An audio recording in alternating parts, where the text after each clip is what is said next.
Puji Tuhan Bapak Ibu, kita masih bisa ketemu dalam ibadah online GBI Yalim. Mari kita sama-sama naikkan sebuah penyembahan sebelum kita mulai ibadah kita, sebelum kita mendengarkan firman Tuhan. Sebagai rasa syukur kita kepada Tuhan Bapak Ibu, di dalam kondisi kita yang seperti saat ini, tengah pandemik, kita masih bisa dalam keadaan baik, kita masih dalam keadaan sehat. Kita mau bersyukur kepada Tuhan kita.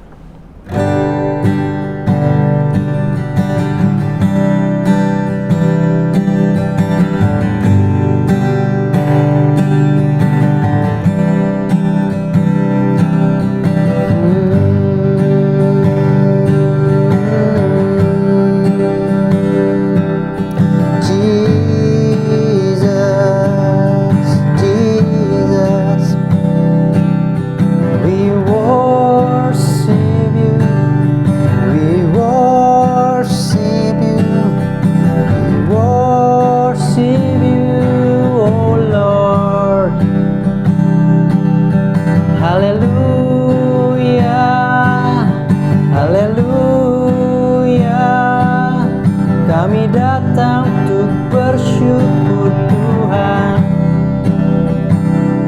sebab Engkau baik, sebab Engkau hebat.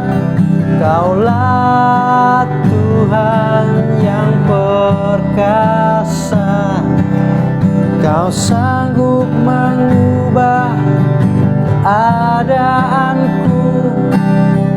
Kau yang memberiku segalanya,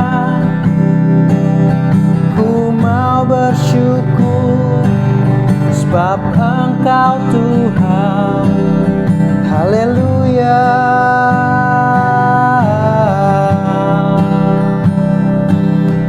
We worship you, oh Lord.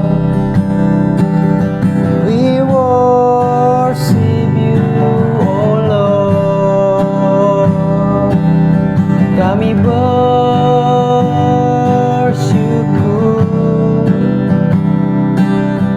kami naikkan penyembahan kehadirat-Mu Tuhan, sebab Engkau baik, sebab Engkau baik. Kami mau menyembah-Mu, Yesus.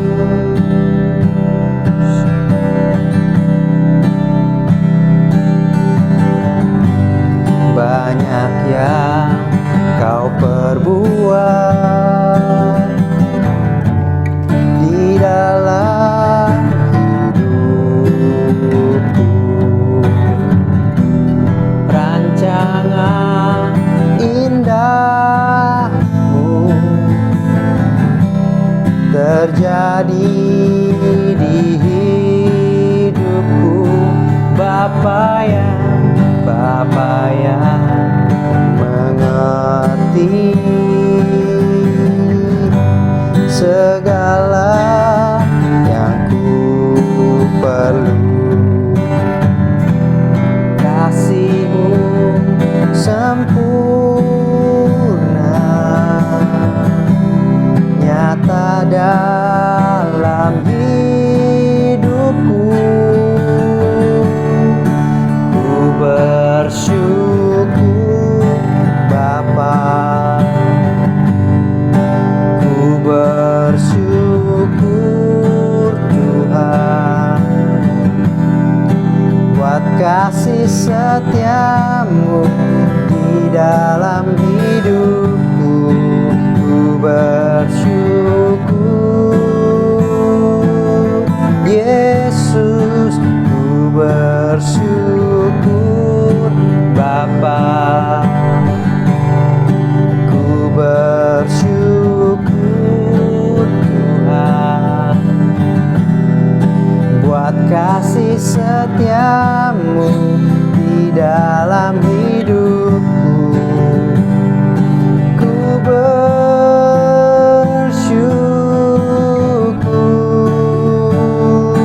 Tuhan.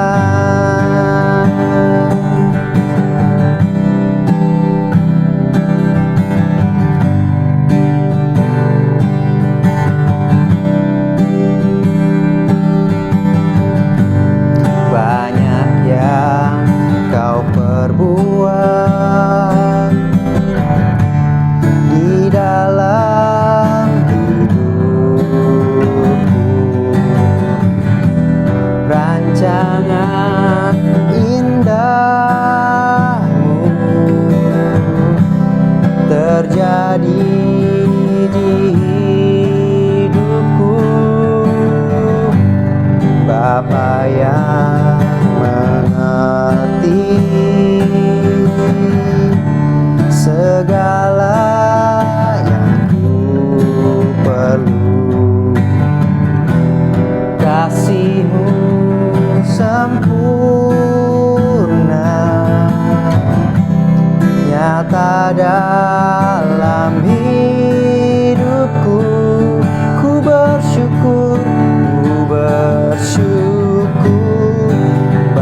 setiamu di dalam hidupku.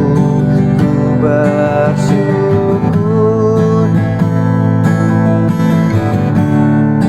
ku bersyukur Bapa, ku bersyukur Tuhan, buat kasih setiamu di dalam hidupku. Ku bersyukur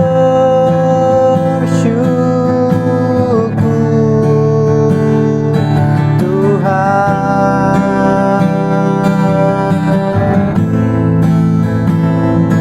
Yesus, ku bersyukur.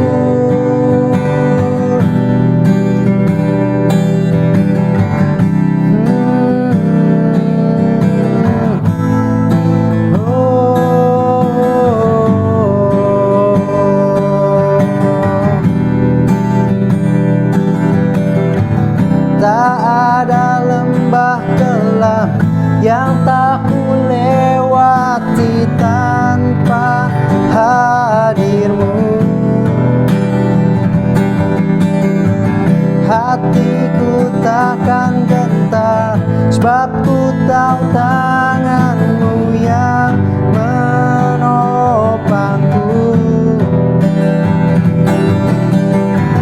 Tak ada lembah kelam yang tak ku lewati tanpa hadirmu.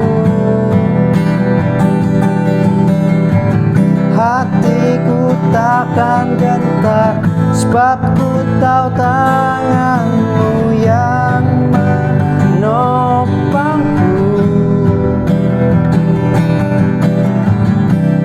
Kaulah Yesus, Kaulah Tuhan, hanya Kau ku percaya. Kaulah Yesus, Kaulah Yesus, Kaulah Tuhan, harapan hidupku.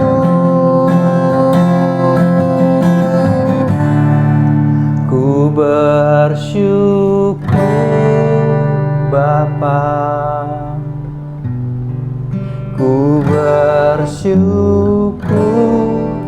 Tuhan, buat kasih setiamu di dalam hidupku. Ku bersyukur Yesus, ku bersyukur Bapa, ku bersyukur Tuhan, buat kasih setiamu di dalam hidupku. Ku bersyukur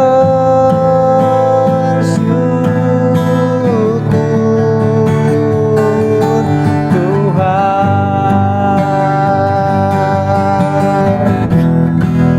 ku bersyukur Bapa, bersyukur Tuhan, buat kasih setiamu di dalam hidupku. Ku bersyukur,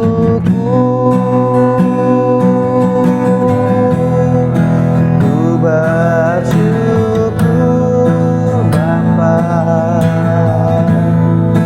ku bersyukur Tuhan,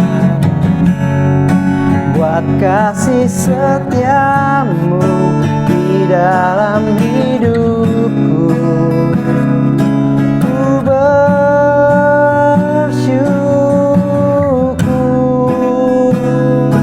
ku bersyukur,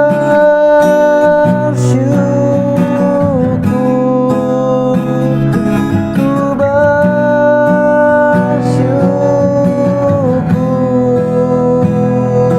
Tuhan.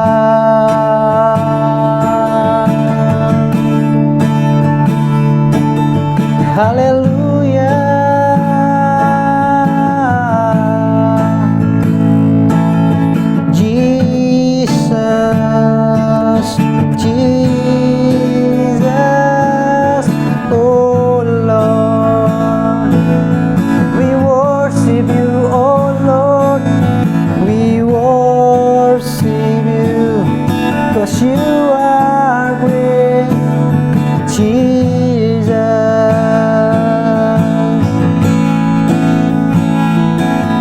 Haleluya.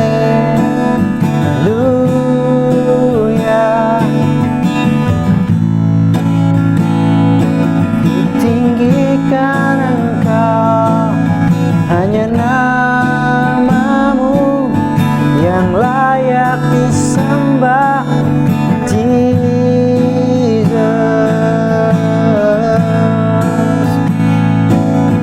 Ku mau bersyukur Tuhan.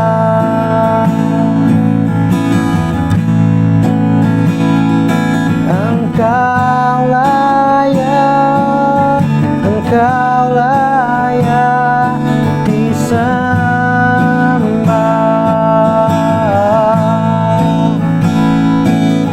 Jesus, Jesus.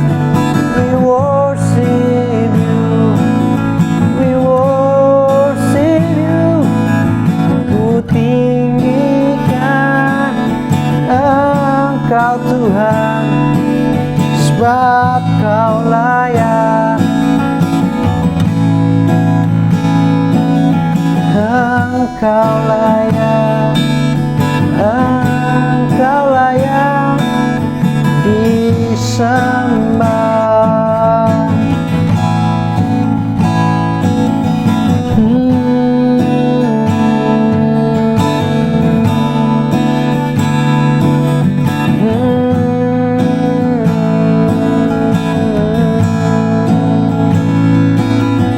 Kau Raja yang agung, yang layak untuk disembah. Kami bersyukur, kami bersyukur, sebab Engkau Tuhan. We worship you, oh Lord.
Shalom Bapak Ibu semua. Hari ini kita ketemu lagi, kita mau ibadah, kita mau datang sama-sama ke hadapan Tuhan untuk mendengar apa yang Tuhan mau bicara buat kita.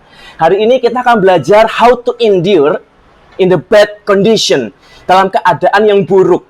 Nah, tapi sebelum kita mulai, saya pengen kita samakan dulu nih persepsi kita. Keadaan kita itu bukan baru-baru ini jadi buruk. Oh, karena pandemi, karena kita kehilangan pekerjaan, lalu keadaan kita jadi buruk. Bukan. Keadaan kita itu buruk dari awal, Bapak Ibu. Dunia ini sudah kehilangan kemuliaan Tuhan, kita kehilangan kemuliaan Tuhan, dunia sudah berantakan, orang bisa bunuh-bunuhan bahkan dari sejak kita perjanjian pertama. Dari awal, manusia sudah rusak, dunia sudah rusak, keadaan kita sudah rusak. Jadi kita perlu mengerti satu kebenaran bahwa kita ini bukan hanya sekedar orang berdosa, bukan sekedar pendosa. Kita bukan sekedar kehilangan Tuhan, kehilangan hubungan dengan Tuhan. Bukan. kita sedang kehilangan sesuatu yang jauh lebih besar daripada itu. Keadaan kita dari awal sudah parah, sudah rusak. Sampai ada satu pribadi yang harus masuk dan memperbaiki sesuatu di dalam dunia ini. Namanya Yesus. Kenapa Tuhan kita harus turun jadi manusia dan berkorban untuk menyelamatkan kita? Karena keadaan ini sudah tidak bisa lagi diperbaiki dengan cara yang biasa. Saking rusaknya, saking parahnya, sampai harus ada orang yang bayar harga. Harus ada orang yang terima pukulan, hinaan, cacian, makian, dosa, pelanggaran kita semua diambil olehnya supaya kita dimerdekakan. Nah, dari situlah kita mulai mengerti, dari awal memang sudah rusak. Kita sudah kehilangan kemuliaan Tuhan. Lalu berjalan waktu makin lama dengan pilihan-pilihan yang kita buat, dengan keputusan-keputusan yang kita buat, kita semakin hilang arah, kita semakin hilang keadaan kita, makin parah, makin gawat, from bad to worse. Dari yang sekedar bad jadi worse. Kenapa? Karena kita sedang kehilangan Tuhan. Nah, hari ini saya pengen kita sama-sama belajar. Di tengah keadaan yang sudah buruk ini, dunia sudah rusak, hubungan antara manusia sudah rusak, hubungan manusia dengan Tuhan sudah rusak, orang nggak lagi takut Tuhan, orang nggak lagi mencari Tuhan. Di tengah keadaan seperti itu, apa yang Alkitab kita katakan untuk kita bisa hidup mencapai kemenangan kita dan bahkan lebih daripada pemenang?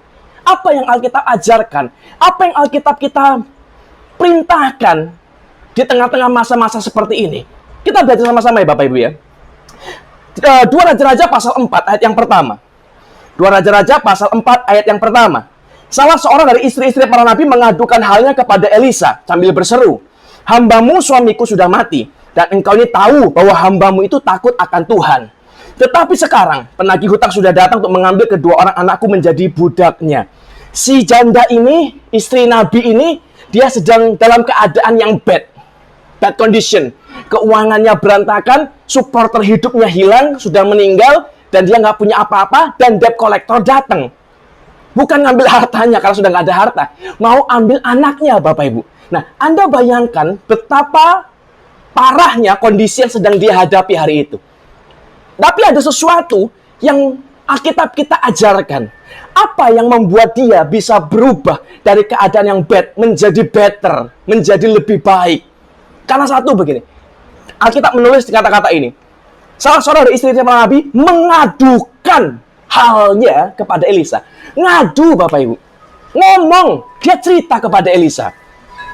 Satu hal pertama yang kita perlu pahami adalah we need to admit that we need helps. Kita perlu mengakui bahwa kita itu butuh bantuan.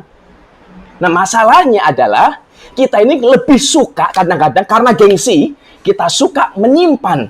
Jangan sampai orang tahu kita punya masalah, jangan sampai orang tahu kita bingung, jangan sampai orang tahu kita susah. Kita hadapi sendiri. Lalu kita mulai berkata yang seakan-akan rohani. Aku yang buat masalah, ya akan ku hadapi sendiri. Nggak usah ngerepotin orang lain, nggak usah minta tolong orang lain. Hadapi sendiri, ini masalah-masalahku. Jangan nyusahin orang. Nah, Anda harus mengerti di dalam hidup ini, your problem is not your own problem. Masalah yang Anda punya itu tidak pernah hanya jadi masalahmu. Masalah yang kita punya selalu pasti akan berimbas kepada orang lain. Kalau Anda seorang bapak, misalnya, Anda punya masalah dengan pekerjaan, dengan finansial, percayalah, yang akan kena imbas bukan hanya Anda, tapi anak istri juga akan kena imbas. Jadi, that is not your own problem. Bukan hanya masalahmu sendiri. Itu masalah semua orang. Jadi, hati-hati. Jangan sekedar, oh, aku akan hadapi sendiri, nggak apa-apa, masalah-masalahku sendiri kok. No. Salah. You have to admit that you need help. Waktu kita berada dalam masalah, kita perlu akui bahwa kita memang perlu bantuan. Kalau kita nggak perlu bantuan, kan nggak kena masalah kita. Kalau kita nggak perlu bantuan, Anda nggak akan terjebak dalam keadaan yang susah ini. Ya kan? Jadi hari ini, mulailah kita berubah dulu konsep kita, paradigma kita. Di sekeliling kita, di sekeliling Anda hari ini, ada orang-orang yang dengan sengaja Tuhan taruh, Tuhan kirim. Oh, untuk si A, akan kukirim orang ABCD. Kenapa nggak XYZ yang dikirim? Kenapa nggak si A, yang itu saja yang dikirim? Enggak.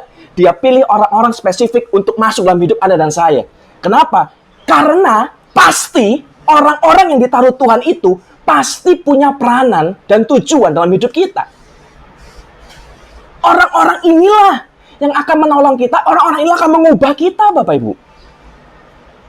Saya kasih Anda sebuah ilustrasi ya, supaya bisa menangkap apa yang saya maksud. Kalau ada seorang yang tenggelam di kolam renang, jadi dia kecemplung begitu ceritanya, nggak bisa renang, udah megap-megap, udah mau tenggelam gitu. Lalu dia lihat di sebelah dia, ada pelampung, Bapak Ibu. Kelihatan dan jaraknya dekat, bisa diambil. Tapi dia nggak ambil pelampungnya. Dia diem aja, berjuang sendiri, berusaha sendiri, lalu tiba-tiba karena udah kecapean, matilah dia tenggelam. Kira-kira, kalau saya minta Anda menilai orang ini, satu kata untuk menggambarkan orang ini, kata apa yang Anda pilih untuk menggambarkan kondisi orang ini? Apakah Anda akan pilih kata wise, pintar, bodoh? Yang mana, Bapak Ibu? Kalau saya pilih bodoh mesti. Terus di dekat dia ada pelampung. Di dekat dia bisa ada sesuatu yang bisa menyelamatkan dia. Tinggal dijangkau dalam jangkauan dekat. Kenapa nggak diambil? Bodoh itu. Tapi dalam hidup ini, kita sering mengalami begitu. Kita sedang tenggelam dalam masalah kita. Kita sedang terseret dalam masalah besar yang membuat kita akan mati tenggelam. Dan di sekeliling kita ada pelampung. Ada orang-orang yang Tuhan taruh dengan sengaja itu untuk menolong kita, karena Tuhan Maha tahu, Dia tahu kita akan kesusahan, Dia tahu kita akan mengalami problem ini segala macam, dan Dia tahu orang-orang yang tepat yang bisa menolong kita. Tapi kita nggak panggil mereka, kita nggak pakai mereka, kita nggak ngomong sama mereka, kita nggak admit bahwa kita butuh bantuan, kita diem saja. Masalah-masalahku. Lalu kita mati tenggelam, hancur, berantakan, rusak keadaan kita kehilangan luar biasa, kita kesakitan luar biasa. Apa yang kata yang paling tepat untuk Anda? Bodoh. Jadi hari ini saya berdoa, Bapak Ibu, orang yang merasa tidak butuh orang lain, Anda merasa, udah nggak usah ngerepotin orang lain, nggak usah nyusahin orang lain, nggak usah minta bantuan orang lain, biar aku hadapi sendiri masalahku, nggak usah curhat ke orang lain. Anda sedang mengalami namanya kesombongan yang terselubung, yang tersembunyi. Kelihatannya rohani, Bapak Ibu. Kelihatannya baik, udah jangan nyusahin orang. Tapi Anda sedang nyusahin orang. Makin Anda diam, Anda makin nyusahin orang. Anda nyusahin orang, terutama orang-orang terdekatmu. Kau nyusahin istrimu, anakmu, keluargamu. Kau nyusahin orang-orang tuamu. Kau nyusahin semua orang yang care sama hidupmu. Hanya karena kesombonganmu. Kita bisa komplain masalah kita. Oh, kenapa hidupku begini ya? Sejak pandemi aku jadi susah, aku hilang pekerjaan. Komplain sama admitting itu beda, Bapak Ibu. Komplain itu ya kita ngomong, kita bisa cerita mungkin ke teman, bro, aduh hidupku berantakan bro, pekerjaanku berantakan bro. Itu komplain. Komplain doesn't solve anything. You have to admit, bro, I need help. Aku nggak sanggup. Semua orang sebelum terjebak masalah, Bapak Ibu, sebelum terjebak dalam keadaan yang buruk, mereka pasti sudah usaha, pasti. Nggak mungkin orang diam-diaman. Pasti udah usaha. Tapi ternyata usahamu nggak cukup. Makanya terjadi masalah ini. So, harus cepat tanggap. We need help. Kita perlu bantuan. Dan kepada siapa? Orang yang ditaruh Tuhan sekelilingmu ini loh. Ada pelampung-pelampung yang Tuhan taruh. Orang-orang yang ada di dalam hidupmu ini bukan hiasan loh, Bapak Ibu. Bukan datang dengan tidak sengaja. Justru dengan sengaja Tuhan taruh mereka dalam hidup Anda dan saya. Karena Tuhan tahu merekalah yang bisa menolong kita. Hari ini, jadilah yang rendah hati. Jangan rendah hati di atas gunung ya. Rendah hati, kelihatannya rendah hati, tapi tinggi sekali di atas. Wah, aku rendah hati, tapi nggak usah minta tolong orang, bisa aku pasti. Nggak bisa. All of us, we need help. Kita perlu bantuan orang lain. Pasti, Bapak Ibu. Jadi hari ini akui dulu. Si orang ini, si janda ini, dia kehilangan keadaan, dia kehilangan keuangan, dia kehilangan supporter hidupnya, dia dalam masalah besar, dan dia mengadukan halnya kepada Elisa. Dia ngomong, dia cerita, Bapak Ibu. Dia tahu ada orang yang bisa tolong dia, ada pelampung yang Tuhan taruh di dalam hidupnya untuk menyelamatkan dia, mengeluarkan dia dari masalah itu. Satu yang pertama, you have to admit, we have to admit that we need help. Kita perlu pertolongan, kita lemah, kita dalam masalah, dan kita nggak mampu untuk keluar. Sadar itu dulu, pahami itu dulu. Baru kita bisa move on ke next step. Setelah kita admit bahwa kita perlu bantuan, kita perlu pertolongan, bahwa kita nggak mampu, lalu apa yang kita lakukan? Ini yang kita ajarkan. Pas ayat yang kedua, jawab Elisa kepadanya, apakah yang dapat kau perbuat bagimu? Beritahukanlah kepadaku apa-apa yang kau punya di rumah. Berkatalah perempuan itu, hambamu ini tidak punya sesuatu apapun di rumah kecuali sebuah buli-buli berisi minyak. Tell me what do you have in your house? Katakan apa yang kau punya dalam rumahmu. Kalau Anda hari ini ya, ada orang Bapak Ibu, konseling ternyata, curhat lah misalnya ya. Lalu orang itu berkata, Pak, Bu, saya udah nggak makan 3 hari, udah kelaparan, nggak punya uang, minta tolong dong. Kira-kira Bapak Ibu, apa yang akan Anda lakukan? Jujur ya ini, Anda lakukan apa? Anda diam saja, Anda tolak. Padahal kalau kita benar-benar tahu memang orang ini nggak punya, sedang susahan, apa yang Anda buat? Apakah Anda akan segera kasih makan? Kasih uang mungkin? Kasih sesuatu? Apa? Rasanya, Bapak Ibu, rasanya ya, kita mungkin akan sepakat nomor 2. Kita tolong dia, kita kasih dia uang, kita beliin mungkin makanan, kita kasih dia snack-snack atau apa makanan yang penting dia bisa makan dan segala macamnya. Rasanya banyak orang akan memilih opsi nomor 2. Tapi Elisa memilih opsi yang lain. Ini ada seorang janda datang. Kau tahu hambaku? Berarti Elisa kenal suaminya. Hambaku itu takut Tuhan. Kau tahu suamiku kok. Tapi dia sudah mati. Aku dalam masalah besar. Elisa nggak minjemin uang Bapak Ibu. Dia tidak ambil shortcut. Ya sudah kau punya masalah, ku beresin, ku tutupi masalahmu. Tidak. Dia nanya, kau punya apa di rumah? Loh, sudah jelas loh. Dia nggak punya apa-apa. Kalau dia punya apa-apa, debt collector datang ngambil apa-apanya itu. Tapi nggak ada. Saking nggak ada, ya anaknya mau diambil. Tapi, perhatikan ini. Elisa tetap nanya, beritahukan padaku, apa-apa yang kau punya di rumah? What do you have in your house? Kenapa Alkitab kita, kenapa Nabi Tuhan mengajar, menyuruh, bertanya, apa yang kau punya di rumah? Karena kita perlu sadar bahwa kalau kita punya masalah, Bapak Ibu, jalan keluarnya, tiket keluarnya, itu sudah ada dalam hidup kita. Tuhan sudah taruh. Kita mengakui Tuhan kita, Tuhan yang maha tahu, ya kan? Dia tahu kita suatu ketika akan terjebak dalam masalah ini. Oh, masalah keuangan. Oh, masalah keluarga. Oh, masalah kesehatan, dan segala macam. Tuhan tahu. Dan karena dia maha tahu, dia tidak biarkan kita, Bapak Ibu. Dia kasih kita dari awal, tiket keluarnya, jalan keluarnya dia kasih. Cuman kadang we don't realize it, kita nggak sadar bahwa kita sudah punya kuncinya. Di dalam hidup Anda dan saya, itu ada benih untuk lepas dari pergumulan. Ada benih untuk membuat kita sanggup keluar jadi pemenang. Tapi masalahnya, benih ini kan nggak bisa sendirian. Benih ini perlu faktor luar untuk hidup. Kalau Anda punya bibit mangga, benih mangga misalnya ya, untuk hidup kan perlu faktor lain. Tanah, air, matahari, dan segala macamnya. Sama, dalam hidup kita, kita punya benih pertolongan ini. Kita punya benih kekuatan, kita punya benih kemampuan ini. Tapi perlu faktor luar untuk membuat benih itu hidup. Dan siapa faktor luarnya? Orang-orang yang ditaruh Tuhan di sekeliling Anda dan saya. Mereka lah yang bisa menolong kita untuk kita keluar, untuk menghidupkan benih dalam hidup kita. Jadi, Tuhan akan selalu bergerak. Starting point-nya is from where you are and what you have. Dia akan selalu mulai dari apa yang kita punya dan di mana kita berada. Tuhan itu nggak pernah neko-neko kok. Aku akan tolong kau, tapi susah. Kau nggak punya apa-apa sih. Nggak ada, Bapak Ibu. Nggak, Tuhan kita nggak begitu. Aku mau berikan mujizat kepadamu, tapi ya gimana? Susah hidupmu. Keadaanmu terlalu berat. Nggak begitu, Bapak Ibu. Dia berikan jalan sebelum bahkan masalah itu terjadi. God will make a way when it seems to be no way. Tuhan akan buat jalan sekalipun tidak ada jalan. Sebelum masalahnya mentok, Tuhan sudah kasih jalannya, Bapak Ibu. So, apa yang harus kita lakukan? Ambil passionmu, giftmu, talentamu, waktumu, kerja kerasmu, strugglingmu, pakai untuk membuatmu keluar dari masalahmu. Nggak mudah memang. Berat, iya. Sakit, Pasti.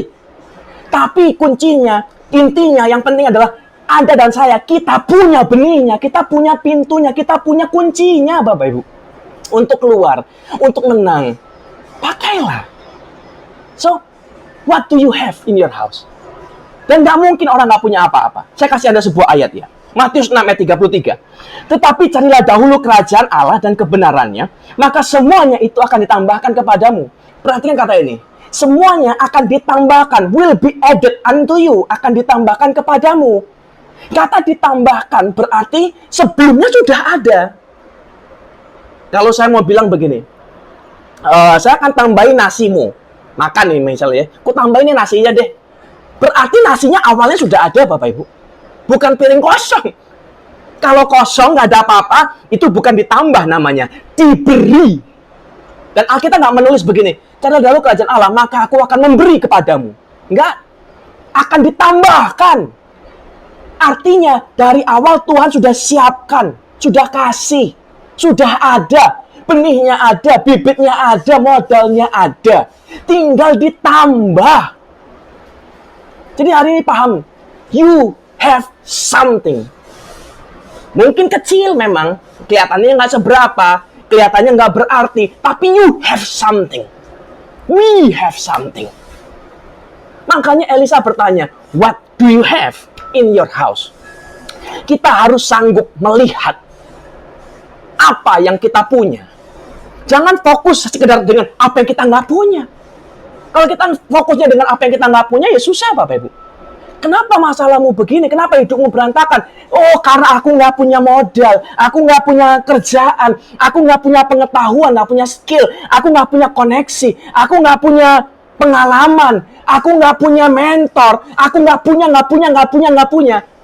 Sampai mati, hidup kita nggak akan berubah kalau kita fokus dengan apa yang kita nggak punya. Itu malah bikin kita jadi stres, depresi. Wah, aku nggak punya seperti yang si A punya. Aku nggak punya seperti yang si B punya. Aku nggak punya seperti yang si C punya. Gila lama-lama, Bapak Ibu. Mulai rubah cara kita berpikir. Fokuslah dengan apa yang kita punya. Memang, waktu kita punya masalah, lebih gampang fokus kepada ketidakadaan itu. Yang nggak ada itu. Nggak ada uang, nggak ada ini, nggak ada itu, segala macam. Gampang memang. Dan itu jadi alasan untuk membenarkan kita. Karena kita nggak mau mengakui bahwa kita punya problem. Kita punya masalah, kita butuh pertolongan. Kita nggak mau admit itu, makanya kita cari excuse. Dan excuse terbanyak, terbaik, termudah. I don't have. Aku nggak punya. Gimana dong? Bukan nggak mau, nggak punya. Wrong. You have something. I have something. We all have something. Walaupun sedikit, tapi pasti ada. Pasti, Bapak Ibu. Nggak mungkin nggak. Jadi hari ini harus tahu. Apa yang dari Tuhan itu pasti mampu dan cukup untuk membuat kita keluar. Jangan andalkan manusia. Jangan bingung, aku butuh koneksi dari orang. Aku butuh model dari orang. Aku butuh skill dari orang. Aku butuh mentor. Aku butuh... No. Kau butuh Tuhan. Dan Tuhan sudah kasih apa yang kau perlukan. Coba kita baca satu ayat ya. Markus 5 ayat 26. Ini kisah tentang wanita pendarahan. Ia telah berulang-ulang, perhatikan ini. Dia sudah berulang-ulang diobati oleh berbagai tabib. Sehingga telah dihabiskannya semua yang ada padanya. Namun sama sekali tidak ada faedahnya. Malah sebaliknya keadaannya makin memburuk. Alkitab bahasa Inggris dia berkata begini. Yet instead of getting saya baca dari awal ya. She had suffered a great deal under the care of many doctors. Dia sudah mengalami banyak hal buruk selama ditangani oleh many doctors. Banyak dokter, orang-orang ahli, orang-orang hebat yang dalam tanda kutip bisa menolong dia. Kelihatannya. Tapi hidup ini, saya bukan anti dokter. Tapi Anda harus paham, kekuatan pertama yang harus Anda cari, pribadi pertama yang harus Anda cari, adalah Tuhan. He suffered a great deal under the care of many doctors and had spent all she had. Dan sudah menghabiskan segala sesuatu yang dia punya. Yet, instead of getting better, she grew worse. Dia lebih parah daripada sebelumnya. So, this is the key. We need to go. Kita perlu datang, pergi kepada satu pribadi yang punya kuasa untuk mengubah keadaan Anda dan saya. Yesus, Bapak Ibu. Dan apa yang Yesus lakukan itu sudah diberikan dari awal. Benihnya ditanam sudah dalam hidup Anda dan saya. We have the capabilities to overcome the world. Untuk menang dari dunia ini. Nggak gampang. Sekali lagi saya bilang, nggak mudah memang. Kita memang harus struggling. Kita memang harus fighting. Kita memang harus bayar harga. Tapi bisa. Hanya karena susah dan sakit bukan berarti nggak mungkin. Mungkin, Bapak Ibu. Jadi hari ini ayo berubah. You have something yang bisa membuatmu berhasil. Duduk diam, lihat lagi. Aku punya apa ini dalam hidup ini? Yang bisa membuatku lepas dari masalah ini. Yang bisa membuat keadaanku bukan grew worse, tapi grew better. Lebih baik daripada sebelumnya. Lihat. Admit that we need help. And see what do you have. Lihat apa yang kau punya. Baru setelah itu kita bisa next step lagi. Ayat yang kedua tetap di sana ya. Berkatalah perempuan itu, hambamu ini tidak punya sesuatu apapun di rumah kecuali sebuah buli-buli berisi minyak. Dia berkata, I have nothing at all. Nggak ada, aku nggak punya apa-apa. Tadi saya udah bilang, di tengah masalah memang gampang untuk melihat yang tidak ada, Bapak Ibu. I have nothing at all. Orang kalau lagi susah ditanya, punya duit berapa? Nggak ada. Cuma 1.000. 1.000 itu duit. Tapi kita hilangkan, kita buang karena nggak signifikan. Apa sudah makan? Aku belum makan, cuma roti. Itu kan makan. Tapi karena nggak signifikan, nggak seperti ekspektasi, kita hilangkan. Salah loh, Bapak. Janda miskin ini pun sama, ditanya, kau punya apa? Aku nggak punya apa-apa, I have nothing at all, kecuali sebuah buli-buli berisi minyak. Except a little oil. Untungnya, janda miskin ini masih punya iman untuk melihat sesuatu yang kecil yang dia punya. All of us, we have something. Kita punya sesuatu, ingat itu baik-baik. Tapi kadang yang kita punya mungkin kelihatannya kecil dan tidak signifikan. Kelihatannya yang kita punya itu nggak mampu dan nggak cukup untuk membuat kita keluar. Tapi sesungguhnya dengan Tuhan, Anda dan saya, kita cakap dan lebih daripada pemenang. Kita sanggup menghadapi segala sesuatu. Faith. Iman. Iman itu tidak menghilangkan realita kenyataan hidup kita, Bapak Ibu. Iman tidak menghilangkan fakta bahwa kita sedang kesusahan. Iman tidak menghilangkan fakta bahwa kita sedang kekurangan. Iman tidak menghilangkan fakta bahwa kita sedang kesakitan. Iman tidak menghilangkan fakta kenyataan bahwa kita sedang terluka. Tidak. Tapi iman membuat kita mampu melihat jauh dalam rencana Tuhan apa yang harus kita lakukan. Iman adalah sebuah perbuatan, adalah sebuah tindakan, action yang dilandasi karena Tuhan untuk melakukan, untuk mengubah keadaan kita. Faith is not a feeling, bukan perasaan. Faith is an action. Iman itu kata kerja, verb. Bergerak, Bapak Ibu. Dari 9 senjata Allah kita mengenal ada ketopong, ada baju sirah, ada perisai iman, dan segala macam. Ada sabuk ikat pinggang kebenaran, kasut kerelaan hati, dan bertanya. Kita bicara iman ya, faith. Perisai. Iman digambar sebagai perisai. Dari segenap senjata Allah, yang lain itu dipakai, ditempel. Ketopong itu ditempel, ditaruh. Ikat pinggang ditaruh, diikat kan. Baju sirah juga ditaruh. Tapi iman nggak ditaruh, apa? Harus diangkat. Kalau punya perisai tapi nggak diangkat, ya kenapa Anda mati tetap nancep. Kalau Anda mau hidup, angkat dong imanmu. You have to work out your faith. Bergerak dengan iman. Yang ketiga, we need to have faith to see what God have prepared for us. Yang Tuhan sudah siapkan buat kita. Kita perlu punya iman untuk mengerti apa yang sedang Tuhan taruh dalam hidup kita. Kita perlu punya iman untuk melihat siapa orang-orang yang Tuhan taruh dalam hidup kita. So hari ini, jangan pupus imanmu, jangan patah imanmu, jangan hilang imanmu karena masalahmu. Dan saya tahu, saya paham. Di tengah-tengah masalah kita akan mudah kehilangan iman. Mengerti saya, Bapak Ibu. Kita semua pernah mengalami masalah. Nggak ada orang nggak pernah mengalami masalah. Tapi ini yang saya mau katakan. Jagalah imanmu. Ingat, iman adalah aktif, harus diangkat, harus dikerjakan. Anda harus lakukan sesuatu supaya imanmu nggak pudar, supaya imanmu nggak mati. What you have to do? Alkitab menulis. Dari iman timbul, dari pendengaran akan firman. Jadi mulai banyak dengar firman, mulai banyak baca firman, mulai kumpul dengan orang-orang yang memang takut Tuhan. Waktu Anda kebutuhan rohmu dicukupi, makanan jiwamu dicukupi, makanan rohmu dicukupi, imanmu hidup, imanmu kuat. Jadi hari saya berdoa baik-baik. We need to keep the faith on. Kita perlu jaga iman kita tetap ada.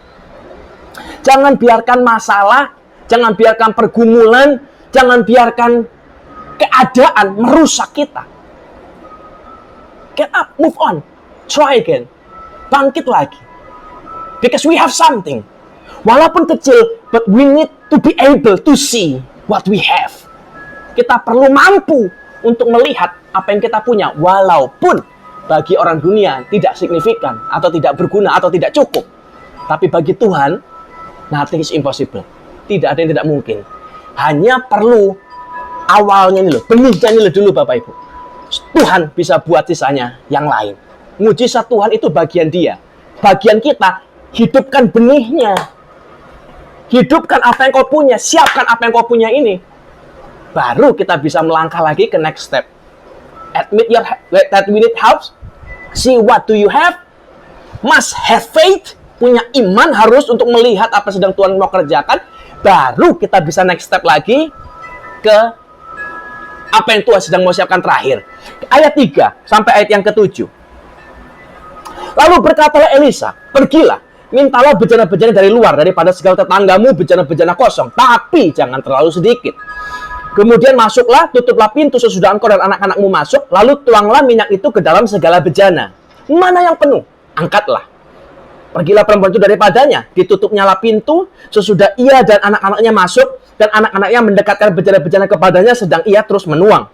Ketika bejana-bejana itu sudah penuh, berkatalah perempuan itu kepada anaknya, dekatkanlah kepadaku sebuah bejana lagi. Tapi jawabnya kepada ibunya, tidak ada lagi bejana. Lalu berhentilah minyak itu mengalir. Kemudian pergilah perempuan itu memberitahukannya. Perhatikan, dia pergi lagi, beritahukan lagi kepada abdi Allah. Dan orang ini berkata, pergilah, jualah minyak itu, bayarlah hutangmu, dan hiduplah dari lebihnya engkau serta anak-anakmu. Elisa sedang meminta sesuatu yang di luar nalar, Bapak Ibu. Dia butuh pertolongan, dia butuh uang, tapi yang disuruh carilah bejana kosong. Kenapa? Karena kita akan pakai apa yang kau punya itu loh. A little oil, kata dia. Itu yang akan dipakai, itu modalmu. So, God will always use what you have. Tuhan akan selalu pakai apa yang kau punya. Dan perhatian nih, prinsip keempat yang kita perlu belajar dari firman. You will get your help from surround you. Anda akan mendapatkan pertolonganmu dari sekelilingmu, dari orang di sekelilingmu ini loh.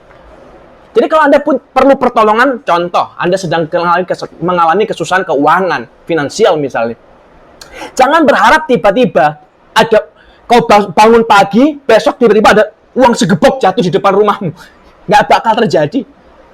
Jangan kau pikir tiba-tiba ada orang telepon, Pak, aku kayaknya mau transfer se-M deh kepadamu. Aku tergerak. Nggak bakal, Bapak Ibu. You have to admit first that you need help. You need to see what you have. Dan dari yang you have ini, yang kecil ini, baru kita bisa punya faith untuk melihatnya. Dan dari situlah Tuhan bisa gerakan orang lain. Lewat orang lain untuk menolong kita. Pertolongan kita pasti datang dari Tuhan dalam bentuk orang lain. Orang siapa yang akan tolong Anda? Orang-orang yang dengan sengaja dari awalnya Tuhan sudah taruh di sekelilingmu. Jadi perhatikan baik-baik siapa orang-orang di sekelilingmu hari ini Bapak Ibu. Orang-orang yang sengaja Tuhan taruh untuk hadir dalam hidupmu. Appreciate them. Saya paham di tengah-tengah masalah, kita bakal susah untuk care sama orang lain. Kita akan mudah untuk berpikir, hidupku aja berantakan, ya aku ngurus hidupku dulu lah. Yang lain urusan nanti. Hidupku aja begini kok. Boro-boro ngasih dia, boro-boro berkati dia, boro-boro nolong dia. Aku sendiri aja berantakan. Kita akan jadi egois. Kita lihat diri kita sendiri, Bapak Ibu. Tapi perhatikan ini. We are blessed to be a blessing. Kita diberkati, itu tujuannya satu, untuk jadi berkat bagi banyak orang, bagi orang lain. Tapi kalau kita nggak care sama orang, kita nggak mau spend time untuk lihat siapa orang sekeliling kita, ya kita nggak akan diberkati, Pak. Buat apa terusan? Nggak mungkin dong. Tujuan berkat itu supaya kita jadi berkat. Tapi kalau kita nggak bisa jadi berkat, ya percuma dikasih berkat, kan begitu. Jadi hari ini, di tengah masalahmu sekalipun, lihatlah. Berhenti fokus pada dirimu sendiri. Lihat, ada orang-orang di sekelilingmu, ada pelampung-pelampung di sekelilingmu, yang mereka bisa tolong kita, dan kita bisa tolong mereka. Sekalipun di tengah-tengah keadaan kita yang kekurangan, yang dalam masalah. Karena itu, cirinya Tuhan, itu gaya Tuhan, Bapak Ibu. Jadi harus paham, harus mengerti baik-baik. Obedience bring blessing. Kita harus paham bahwa ketaatan mendatangkan berkat, dan berkat ini bisa jadi pertolongan kita dan mujizat kita. Si janda miskin disuruh, pergilah kepada segala tetanggamu, pinjamlah bejana kosong, dan dia pergi. Kalau ada orang, tadi saya tanya, ada orang curhat, Pak, saya belum makan 3 hari, saya nggak punya uang. Dan kita tahu dia memang nggak punya uang, Bapak Ibu. Lalu seandainya, Anda lah orangnya misalnya, Anda nggak makan misalnya, karena sesuatu keadaan Anda nggak punya uang misalnya, ya butuh sekali. Anda tanya saya, lalu saya bilang begini, mintalah wajan dari tetangga-tetanggamu. Anda pergi nggak, Bapak Ibu? Atau Anda marah ntar, ini pendeta gendeng memang. Aku butuh makan, dia suruh aku cari wajan. Emang makan wajan memang debus? Enggak kan? Tapi obedience mendatangkan mujizat Tuhan. Ketaatan menggerakkan Tuhan, Bapak Ibu. Nuh itu selamat di tengah banjir besar, bukan karena kesalehannya, bukan karena dalam tanda kutip anugerah, bukan, tapi karena obedience, taat. Tuhan ngomong, bangunlah sebuah bahtera. Anda tahu berapa lama dia bangun bahtera? 100 tahun lamanya, Bapak Ibu. Di atas gunung dia bangun bahtera. Nggak main-main. Orang hina dia. Dari tahun pertama, tahun kedua, tahun ketiga, tahun keempat, tahun kelima, tahun ke-10, orang nanya, kok bangun bahtera ngapain di atas gunung lagi? Emang hujannya kapan? Ini udah 10 tahun. Dia nggak bisa ngomong. Dia nggak tahu kapan, tapi dia tahu pasti akan datang itu banjir besar. Dia terus bangun, dia terus bangun. 20 tahun orang nanya lagi, ini udah 20 tahun. Mana? Nggak bisa ngomong. Ini sudah 30 tahun. Sudah 50 tahun. Mana? Kau gila, kau bodoh sekali. Kau habiskan setengah abad hidupmu untuk sesuatu yang nggak berguna. Ngapain? Nggak masuk akal bangun bata di atas gunung loh. Bodohnya kebangetan loh. Sudah 60, 70, 80 tahun, 90 tahun. Mana? Sampai kapan kau mau tunggu? Sampai kapan kau mau bangun terus itu batra? Tapi dia taat, Bapak Ibu. Dia bangun terus. Sesuatu yang kecil. Kan dia bangun, namanya bangun bata di atas gunung itu kan nggak langsung gampang, nggak seperti zaman sekarang pakai forklift langsung angkat kayu naikin ke atas, sudah ada mesin gergaji, mesin amplas, tinggal paku. Enggak loh. Dia harus tebang kayunya. Kayu di mana? Di bawah mesti. Kan nggak ada kayu di atas gunung. Kayunya mesti di bawah. Dia harus naikin lagi ke atas. Dia harus potongin sendiri masing-masing. Dia harus ukur masing-masing. Dia harus halusin masing-masing. Dia harus tancepin lagi masing-masing. Semuanya makan waktu. Sedikit demi sedikit. Apa yang dia punya? Hanya sedikit kayu, sedikit waktu, sedikit tenaga karena nggak ada orang bantu dia. Tapi yang sedikit itu di tangan Tuhan. Memang perlu waktu 100 tahun untuk dia membangun bahtera itu. Tapi semua yang dimulai dengan Tuhan tidak akan pernah hilang sia-sia, Bapak Ibu. Sampai suatu hari, hujan turun, 40 hari 40 malam, mata air terbuka di seluruh bumi, dan banjir besar melanda seluruh bumi hari itu. Dan tebak siapa yang selamat? Nuh. Jadi jangan bilang, oh, kita hanya only saved by grace. Memang anugerah itu menyelamatkan. Tapi bentuk anugerah itu bukan berarti kita diem-diem, bengong, selamat tiba-tiba. Oh, diem-diem terus dapat uang. Oh, diem-diem dapat pertolongan. Tidak, Bapak Ibu. Anugerah itu datang dalam bentuk obedience, ketaatan. Jadi hari ini, ayo taat dengan Tuhan. Ayo taat dengan apa yang Tuhan bicara. Lah masalahnya kita tahu dari mana Tuhan ngomong apa kalau kita nggak pernah baca firman. Dari mana kita punya iman kalau nggak pernah dengar firman? Kalau kita nggak pernah nanya Tuhan, terus gimana? Jadi hari ini ayo Bapak Ibu, berhenti fokus pada dirimu, mulai lihat Tuhan, lihat orang-orang di sekelilingmu. Ada pelampung-pelampung yang Tuhan sedang siapkan buat Anda dan saya. Supaya hari ini kita bisa keluar, lepas, dan lebih daripada pemenang. Sepanjang Alkitab kita, Anda akan mendapati sebuah pola yang sama. Tuhan selalu memakai dan menolong. Starting point-nya selalu dari apa yang kita punya dan apa dan di mana kita berada hari itu. Saya bacakan sebuah ayat terakhir ya. Yohanes 6 ayat 8 sampai 9. Seorang dari murid-muridnya yaitu Andreas, saudara Simon Petrus berkata kepadanya, "Di sini ada seorang anak yang mempunyai 5 roti jelai dan 2 ikan. Tetapi apakah artinya itu untuk orang sebanyak ini?" Perhatikan kata-kata ini. Tetapi apakah artinya itu untuk orang sebanyak ini? Nggak cukup. Orangnya laki-laki ada 5.000, belum perempuan dan anak-anak. Dan yang ada di sini cuma 5 roti jelai dan 2 ikan. Nggak cukup. Tapi anehnya si Andreas tetap bawa 5 roti itu, 2 ikan itu kepada Yesus. Dia tahu nggak cukup, dia tahu nggak berguna, dia tahu nggak signifikan, dia tahu nggak akan bisa ngapa-ngapain, tapi tetap dibawa Bapak Ibu. Dan kita tahu ceritanya. 5 roti 2 ikan. 5.000 orang makan kenyang. Sampai perempuan anak-anak makan kenyang, nggak ada. Dan bahkan tersisa 12 bakul. Amazing. Dari mana Tuhan kerja? Dari yang ada. Dari 5 roti dan 2 ikan. Punya anak kecil lagi. Jadi jangan berharap Tuhan akan buat, wah tiba-tiba datang pabrik roti, ngasih sumbangan. Tiba-tiba ikan terdampar. Enggak Bapak Ibu.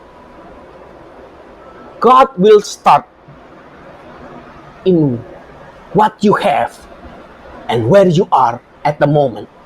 Tuhan akan mulai bekerja, menolong kita tepat di mana kita berada dan apa yang kita punya saat ini.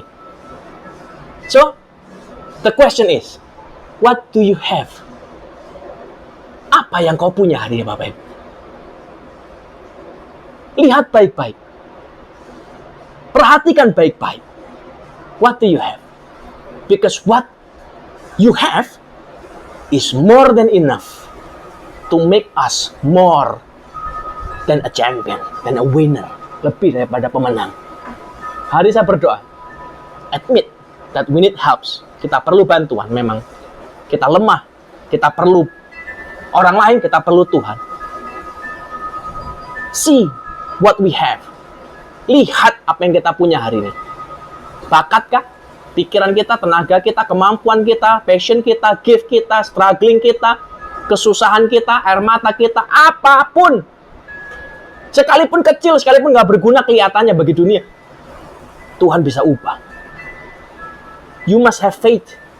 Iman memampukan kita untuk melihat yang tidak terlihat.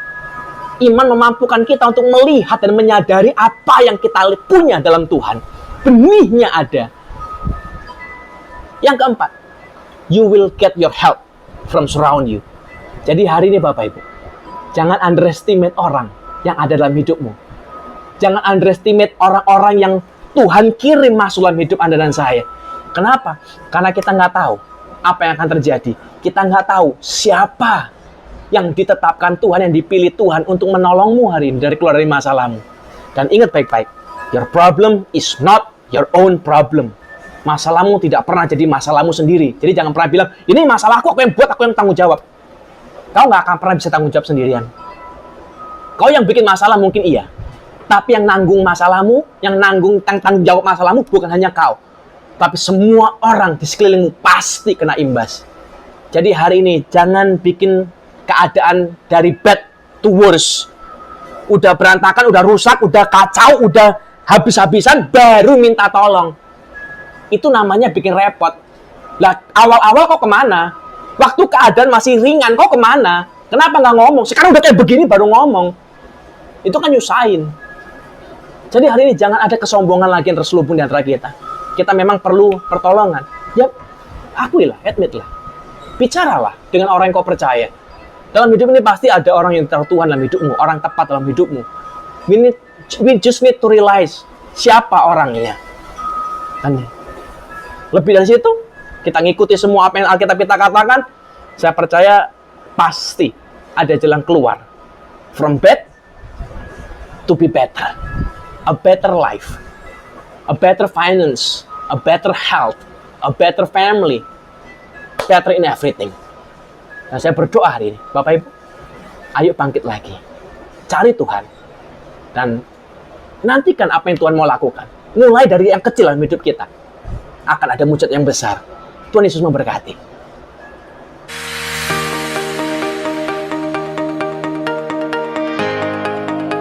Terima kasih karena sudah mengikuti ibadah online hari ini. Kami mengundang Bapak Ibu Saudara semua untuk sama-sama beribadah kembali minggu depan dengan tema Forgive Your Past. Jangan lupa untuk follow akun sosial media GBIK Yalim untuk mengetahui update tentang gereja dan juga mendengarkan khotbah. Untuk persembahan dan perpuluhan bisa dilakukan melalui rekening BCA GBIK Yalim berikut ini. Untuk informasi konseling dan doa, bisa menghubungi Sekretariat Gereja GBIK Yalim di nomor yang tertera berikut. Terima kasih sudah mendengarkan Kayalim News minggu ini. Selamat hari Minggu, Tuhan Yesus memberkati.